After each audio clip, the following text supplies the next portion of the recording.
Yes, Nate. How does the district set its targets for 2008?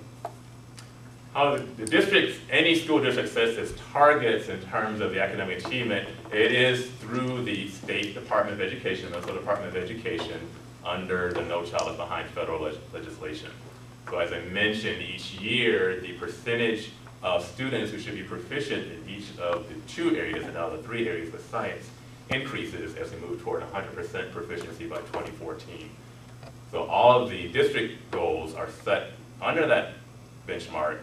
And again, we raise our standards a bit higher because we want our students to aim to be a little bit more proficient, perform a little better than perhaps some of their student peers.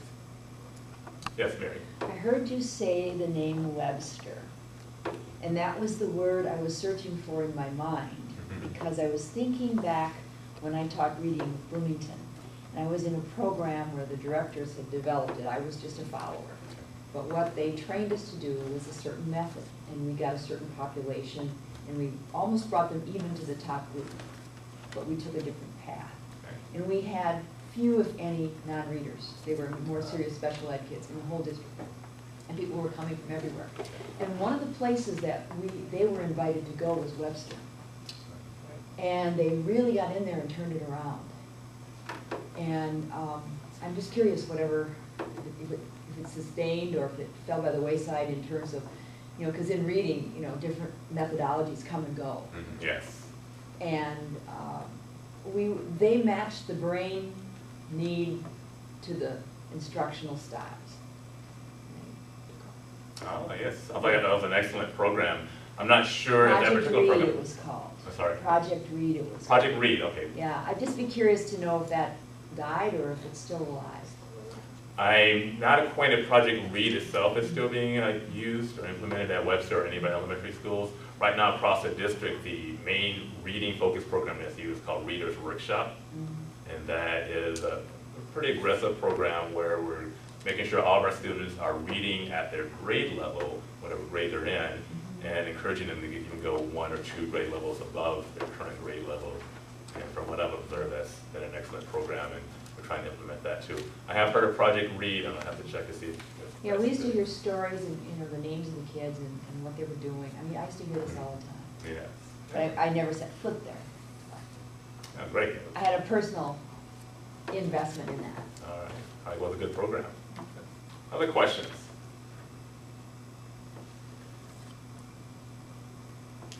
Sorry. I know. Okay. Reaching out to the community and how do you get the message out for the needs that are required? How do we get the message out to the community? Well, one of them is what we're doing today, having these meetings where school board members and other district leaders come and speak to the community. We are definitely going to be advertising through our website, our spps.org website. I will find out from our community relations officer some of the other formal ways we might be advertising, but I know we as school board members have committed to just talking to community members one-on-one, anytime we have a chance to talk to a group setting, and there may even be some press that's sent out eventually, some press releases. I'm not acquainted if that's happening yet or not. But we're going to get the word out there as much as we can that everyone who is in the community, whether you have children or not in the school system, is welcome to come into our schools and help us out. And I will mention, in terms of becoming a mentor, number one is just wanting to do it. And of course, number two is that we will have you just complete some paperwork and do a background check.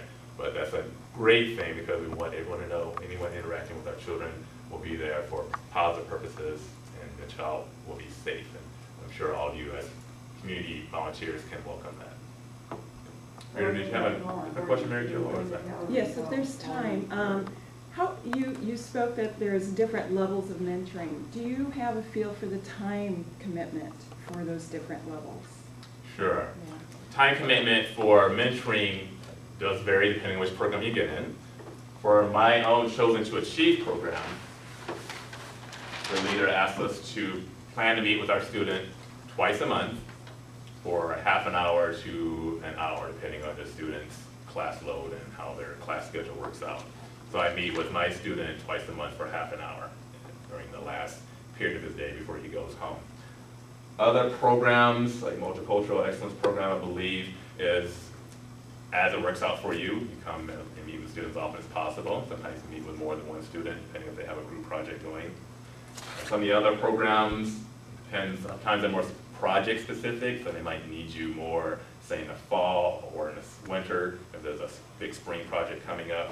I know with DECA, for example, they have statewide competitions in February, so usually late fall would be a time of mentor we get involved with them, get them ready for the statewide competitions in February. But depending on which program, that time commitment will vary. Other questions? How many of you are ready to be a mentor? That'd be my question. Or Pat? Question. When you set target for all different groups of students here, why are they different? Does it mean that Caucasians are smarter than Latino? Excellent question. Why do we have the numbers different for the student population?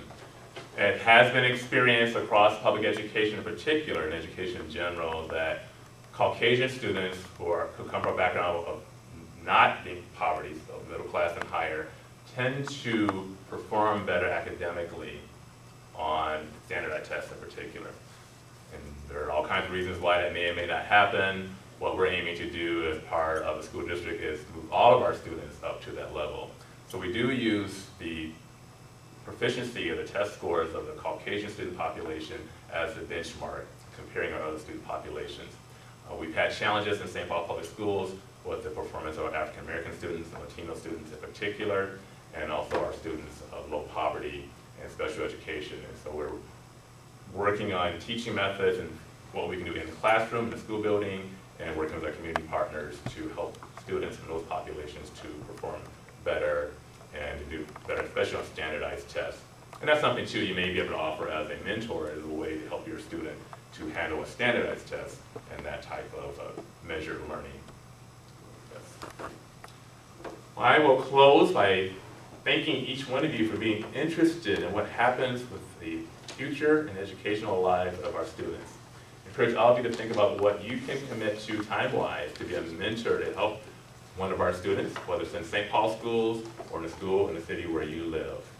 And together, we indeed can help all of our students to achieve, and we all can believe in their success.